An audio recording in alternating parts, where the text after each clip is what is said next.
so much for coming and seeing this video. I'm assuming if you're here, you're probably coming from my traditions or my onboarding videos. I get questions and comments from those videos all the time. People message me on Instagram all the time asking me 5 million questions, and I love it. I am always down to answer any questions. But I don't know if you can tell, I look a little different. I don't work at Disney anymore, and I want to make a video answering some of those questions and maybe telling you a little bit about why I don't work for Disney anymore. So like I said, if you're coming from one of those videos, you're probably wondering like how it went, like how did traditions go? Did you love your job? Do you love working there? And my answer is, I no longer work there. Wah, wah, wah. So nothing crazy happened, nothing bad happened. Basically, after Traditions, my first shift wasn't until about a month after Traditions ended. So that was my first training shift. So I waited the month. I went through about 1.5 weeks of training, I believe. And by the way, I worked at Peter Pan's Flight and It's a Small World. So those were like the 2 rides that I worked on. And the training for that was intense. It was a lot of information, a lot of knowledge. You have to be very confident in yourself and decision making. So if you're going to be working on a ride, I would say your number one thing you need to be confident in is your decision-making skills. You have to act fast. You have to be very quick to tell people, hey, you can't do that, or like, you just have to be confident in yourself. And that was something that I don't really think that I was necessarily prepared for. I went into it thinking Disney was easy and make magical moments and make people happy, but it is an intense job. And while this isn't a bad thing, I just don't think it was necessarily meant for me. I was able to do the job through the training. I had really fun during the training, met a lot of amazing people, got to see all of the cool stuff at Disney. But after my training, my first shift wasn't until a month after my training had ended.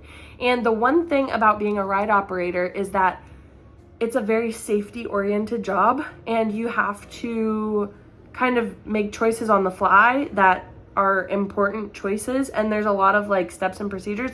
And while I'm sure that that stuff would come easy after knowing and learning and doing it for months, after not working for a month in between my training and my first shift, I was like really freaked out about that. So after I saw that my first shift wasn't until a month after my training had ended, I kind of made the decision in my head that I was probably not going to show up. So I went through Traditions, went through training, and then that month when my first shift came around, I just didn't end up showing up, which I don't encourage that at all.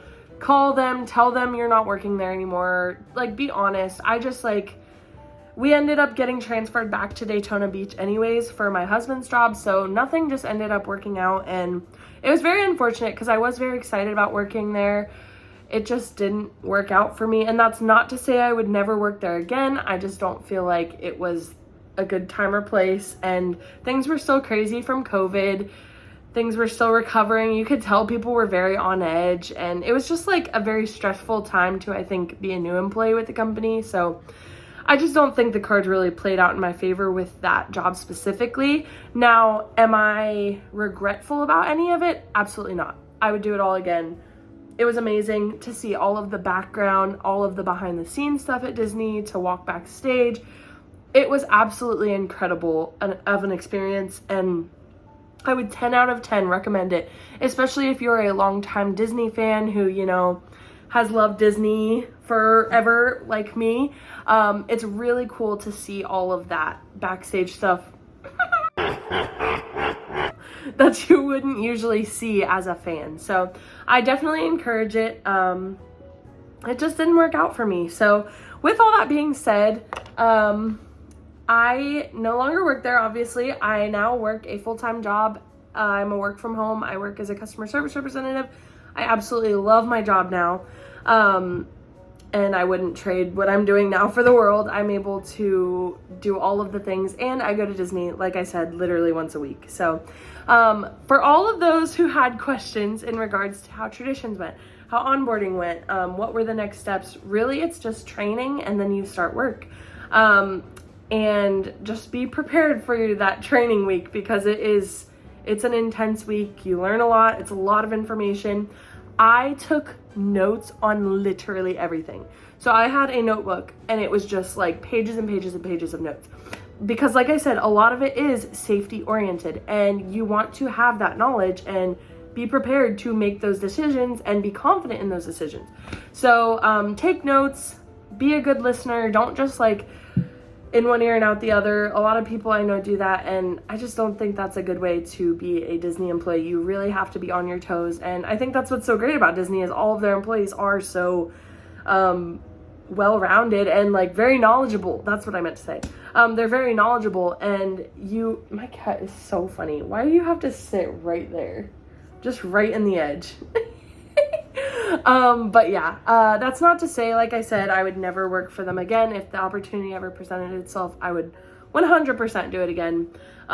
It just didn't work out this time around. So yeah, I hope that answered some of your questions, and thanks so much for watching. I am hoping to start making videos again. So like I said, I go to Disney every week with my friend or my husband. So we would love to start vlogging again and making videos. I really enjoy doing it, and it's so fun. I love Disney still. This has not changed a thing. It actually, I think, made me love Disney more, seeing all of the really awesome stuff that they do behind the scenes. And like I said, I have no bad blood with Disney. I don't think illy of them at all.